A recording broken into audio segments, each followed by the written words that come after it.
வணக்கம் நேயர்களே, உங்களுடன் மாதப்பன் வே 100+ஐ கண்டுகளிக்கவும். இன்றைய நாள் நமது சட்டமன்ற தேர்தல், தமிழ்நாடு சட்டமன்ற பொதுத் தேர்தல் 2026 மக்களால் தேர்ந்தெடுக்கக்கூடிய முதலமைச்சர், அமைச்சர் பெருமக்கள் யார் என்பதையும், எந்தெந்த தொகுதியில் யார் ஆட்சியில் அரியணையில் அமர்ந்து மக்களுக்கு சேவை செய்வதற்காக அவர்களின் பணங்கள் அல்லாத அவர்கள் பணங்களாக இருந்து யாரும் மக்களுடைய பணங்களை வசூலித்து மக்களுக்கு எவ்வாறு சேவை செய்ய வேண்டும், மக்களுடைய விதிமுறை, அதாவது நமது அரசியல் அமைப்பு சட்டத்தின்படி விதிமுறைகளின்படி அனைத்து துறைகளின் சார்பாக ஒரு அரசு செயல்பட்டு கொண்டிருக்கிறது என்றால், அதை வழிமுறைப்படுத்துவதற்கும் செயல்முறையாற்றுவதற்கு முன்வந்து நேர்மையாக அரசியல் அமைப்பு சட்டத்தை நான் ஏற்று முறையாக ஆட்சியில் நான் மக்கள் நலன் பணிக்காக வரும் அரசியல் பிரமுகர்கள் வருகின்ற மார்ச் மாதம் 30 திங்கட்கிழமை அன்று மனு தாக்கல் செய்வார்கள். அதேபோன்று வேட்புமனு தாக்கல் செய்ய கடைசி நாள் ஏப்ரல் 6.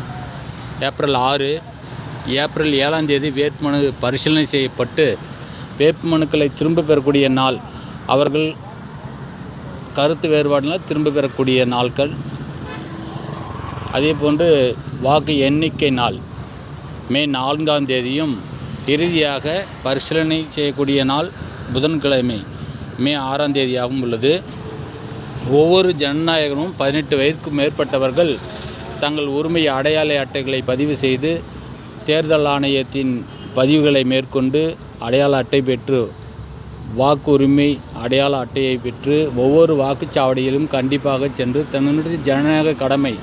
ஏனென்றால் நமது மக்களுடைய ஆட்சி நமது நாட்டிலே மக்களுடைய கருதி நமது ஜனநாயகம் வளர வேண்டும். அது நேர்மையாகவும் உலக நாடுகளின் வல்லரசாகவும் உலக அமைதிக்காகவும் மிகவும் சிறப்பான முறையில் நமது நாடு செயல்பட வேண்டும் என்றால், நல்ல ஒரு செயலாளர்களை தேர்ந்தெடுக்க வேண்டும். அரசியல் அமைச்சர்களை, அந்த அமைச்சர்களை தேர்ந்தெடுக்கக்கூடிய வாய்ப்பு உங்களுக்கு கிடைத்துள்ளது. ஆகவே அவர்கள் வாக்குறுதிகளை இனி தொடங்கி விடுவார்கள். நான் என்னென்ன செய்யப் போகிறேன் என்று. இதற்கு முன்பு செய்த ஆட்சி, சுதந்திரம் பெற்ற பின்பு ஒவ்வொரு ஆட்சியிலும் யார் யார் என்ன பணி செய்திருக்கிறார்கள், பசுமை, தூய்மை, அறம் செயலிகளிலும், நாட்டின் வளர்ச்சி பணிகளிலும், அறிவியல் சார்ந்த பணிகளிலும் யார் யார் அரசியல்வாதிகள் என்னென்ன செய்து கொண்டிருக்கிறார்கள் என்பது வரலாற்றை புரட்டி பாருங்கள். அதே போன்று இப்போது நடந்திருக்கும் கடந்த கால ஆட்சிகளிலும் நாட்டின் வளர்ச்சிக்காக யார் என்னென்ன செய்து கொண்டிருக்கிறார்கள், மக்கள் நலப்பணிகளை யார் என்னென்ன செய்து கொண்டிருக்கிறார்கள், உங்களை ஈர்க்கும் வகையில் பேசி என்ன ஏமாற்றம் அடைந்திருக்கிறீர்கள், என்ன வளர்ச்சி அடைந்திருக்கிறீர்கள் என்பதை கண்டு உங்கள் முடிவுதான் இன்றைய ஆட்சியாளர்களுடைய தேர்ந்தெடுக்கக்கூடிய நாட்களாக இந்த ஏப்ரல் 23 அமைந்திருக்கிறது. ஆகவே உங்களுக்கு அனைவருக்கும் நமது ஜனநாயக கடமையை வாக்களிக்க வேண்டும். நாம் தேர்ந்தெடுக்கக்கூடியவர்கள் நீங்களாக தேர்ந்தெடுக்கக்கூடியவர்கள். அவர்கள் வந்த பின்பு அவர்களுடைய அரசியல் அமைப்பு சட்டத்திற்கு இணங்க செயல்படுவார்கள் என்பதை நீங்கள் நம்பிக்கையுடன் வாக்களிக்க வேண்டும். அவ்வாறு செயல்படவில்லை என்றால் அரசுடைய சாசன திட்டங்களுக்கு உட்பட்டு நீங்கள் நடவடிக்கை எடுக்க வேண்டும் என்பதும் உங்களுடைய ஜனநாயக கடமை.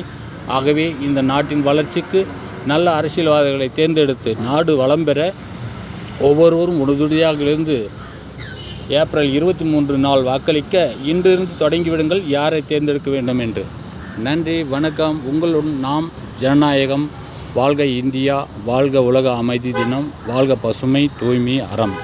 நன்றி. உங்களுடன் மாதப்பன்.